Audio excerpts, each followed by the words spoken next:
اگر صحابہ میں شوق شہادت نہ ہوتا تو بدر میں 14 صحابہ شہید نہ ہوتے، اگر صحابہ میں شوق شہادت نہ ہوتا تو احد میں 70 صحابہ شہید نہ ہوتے، اگر صحابہ میں شوق شہادت نہ ہوتا تو خندق میں 6 صحابہ شہید نہ ہوتے۔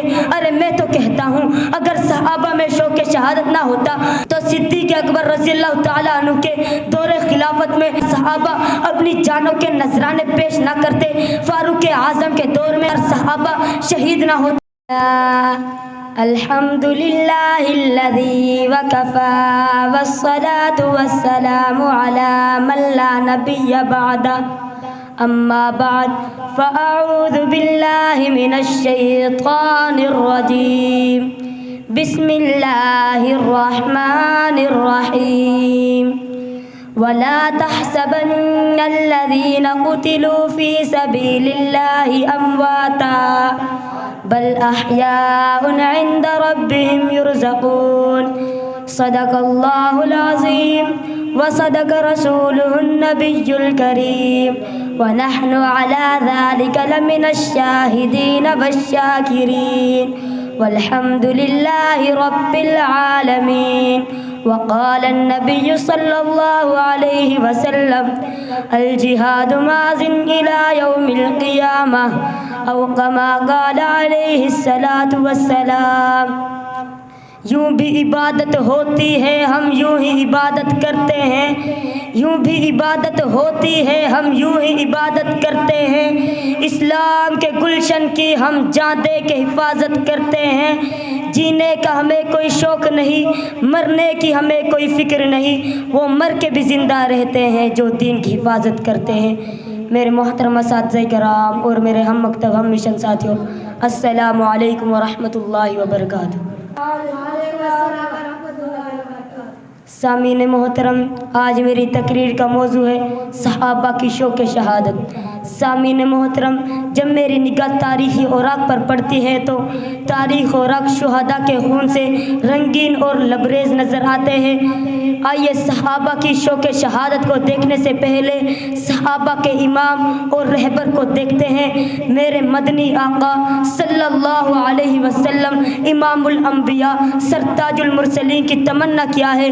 میرے مدنی آقا صلی اللہ علیہ وسلم تڑپ کر فرماتے ہیں لوددت انی اقتل فی سبیل اللہ ثم احیا ثم اقتل ثم احیا ثم اقتل ثم احیا ثم اقتل۔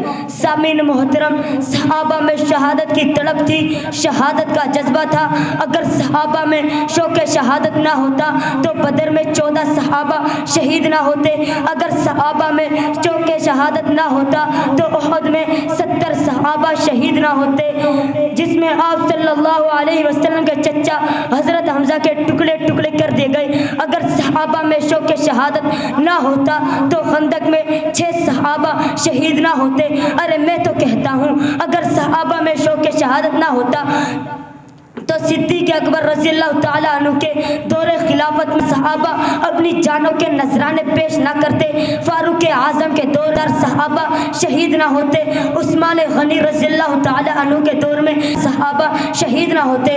ارے مجھے کہنے دیجئے اگر صحابہ میں شوق شہادت نہ ہوتا تو اپنے گھروں میں بیٹھ جاتے، اپنی بیوی بچوں میں بیٹھ جاتے۔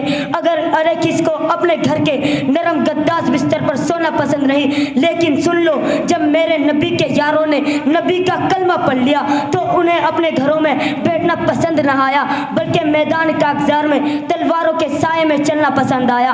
ارے یہ تو وہ صحابہ تھے جنہوں نے نبی کے آبرو کی خاطر، نبی کی عزت کی خاطر، اللہ کے دین کی عظمت کی خاطر اپنی بیویوں کو بیوہ کروایا، اپنے بچوں کو یتیم کروایا اور گھر سے بے گھر ہو کر، وطن سے بے وطن ہو کر پوری دنیا میں اسلام کا پرچم لہرا دیا۔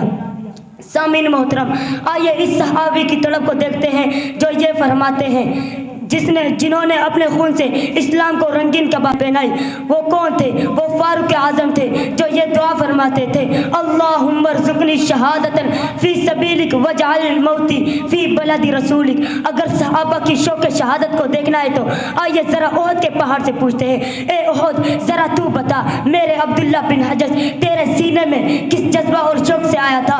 تو احد کا پہاڑ بے بانگ دہل کر جواب دیتا ہے، اے رفیق کیا تجھے معلوم نہیں وہ کیا دعا کر رہے تھے؟ وہ یہ دعا کر رہے تھے، اے اللہ، اے رب کعبہ، کل دشمن سے مقابلہ ہے، کل میرے مقابلے میں ایک بہادر شخص آئے، میں اس پر وار کروں، وہ مجھ پر وار کرے، پھر میں اس پر وار کروں، پھر وہ مجھ پر وار کرے، حتیٰ کہ یہاں تک میرے ہاتھ کان ناک کاٹ دیے جائیں اور کل تیرے دربار میں حاضری ہو، تو سوال کرے، اے عبداللہ یہ ہاتھ کان ناک کہاں کٹوائے؟ تو میں جواب دوں، یا اللہ تیرے دین کی خاطر، تو کہے صدقت یا عبداللہ، صدقت یا عبداللہ۔ بس میں آخر میں اتنا کہنا چاہوں گا، اٹھ شیر مجاہد ہوش میں آ، تعمیر خلافت پیدا کر، کیوں فرقے فرقے ہوتا ہے، اب ایک جماعت پیدا کر تو بھی ترقی دنیا میں، اسباب تجارت پیدا کر، قارون کی دولت ٹھکرا دے، عثمان کی دولت پیدا کر، اسلام کا دم تو بھرتا ہے، کفار سے پھر کیوں ڈرتا ہے، یا اسلام کا نام نہ لے یا شوق کی شہادت پیدا کر، وما علینا الا البلاغ المبین۔